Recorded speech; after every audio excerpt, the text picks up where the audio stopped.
আমাদের সমাজটা মনে হয় যেন অনেকটা এমনই, কেননা আমরা যখন কথা বলি আমাদের কথার মাঝেই এক ধরনের পুরুষতান্ত্রিকতা উঠে আসে। আমরা অনেক সময় ভাবি ফেমিনিজম মানে বোধহয় সবসময় একটা আল্ট্রা র্যাডিক্যাল ফেমিনিজম, ফেমিনিজম অনেক ওয়েভ আছে। আজকে এই জায়গা থেকে কথা বলতে আমি কিন্তু আসিয়ার জন্য, আসিয়ার বিচারের দাবি চাইতে আসি নাই। আমি বিচারের দাবিতে চাইতে আসছি সোহাগী জাহান তনু, আমি বিচার চাইতে আসছি সিলেটের এমসি কলেজে ধর্ষিত শিক্ষার্থী, আমি বিচার চাইতে আসছি নোয়াখালীর নুসরাতের, আমি বিচার চাইতে আসছি মুনিয়ার। কেন? কারণ হচ্ছে আমরা যখন এরকম একজন সিলেক্টিভ মানুষকে নিয়ে কথা বলি তখন আমরা আগের ইনসিডেন্ট গুলা ভুলে যাই। আরেকটা কথা আছে, justice denied is justice buried. এটা আমাদের সাথে হয়, কিন্তু আমরা এটাও চাই না যে জাস্টিস এত দ্রুত করা হবে যে ভুল আসামিকে বিচারের শিকার হবে। আমরা খুব সামান্য একটা দাবি নিয়ে আসছি, সেটা হচ্ছে যথাযথ এবং ন্যায্য বিচার।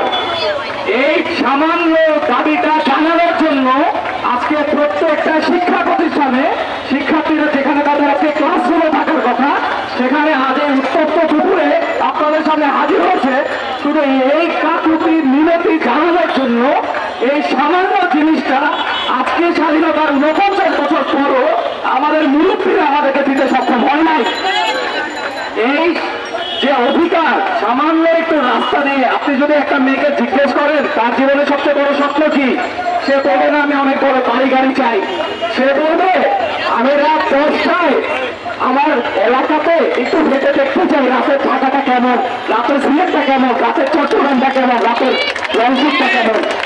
এই সামান্য জাস্টিসটা যদি আমরা না করতে পারি তাহলে শুধুমাত্র ফাঁসির দাবিতে মব জাস্টিস বা মব ইনজাস্টিস করার কোনো অর্থ নাই। এই কারণে আমি মনে করি এবং আমি মনে করি আমার অধিকাংশ শিক্ষার্থী বন্ধুরা তা মনে করে শুধুমাত্র একটা ফাঁসির দাবি দিয়ে আমরা আসি নাই, আমরা আসছি বিচার ব্যবস্থা সংস্কার করার দাবি জানাতে। এবং যদি এই অভ্যুত্থান পরবর্তী সময়ে এই বিচার ব্যবস্থা ঠিক না হয় তাহলে আমরা যত গলাবাজি করি আর যত ফুটেজ খাই দিন শেষে এটাতে আমাদের কারো কোনো লাভ নাই। আমাদের পরবর্তী প্রজন্মকে, আমাদের পূর্ববর্তী প্রজন্ম যেটা করে যেতে পারে নাই, আমরা চাই আমাদের পরবর্তী প্রজন্মকে এরকম একটা সমাজ ফিরে যেতে যেখানে একজন মেয়ে কিংবা একজন ছেলে কিংবা সে যেই হোক তার গায়ে টুপি থাকুক, তার গায়ে বোরকা থাকুক, তার গায়ে সালোয়ার থাকুক, সে স্লিভলেস পড়ুক, সে রাত 12টায় এই শহর দিয়ে সুন্দরভাবে একা হেঁটে যাবে এবং বলতে পারবে এটাই আমার বাংলাদেশ।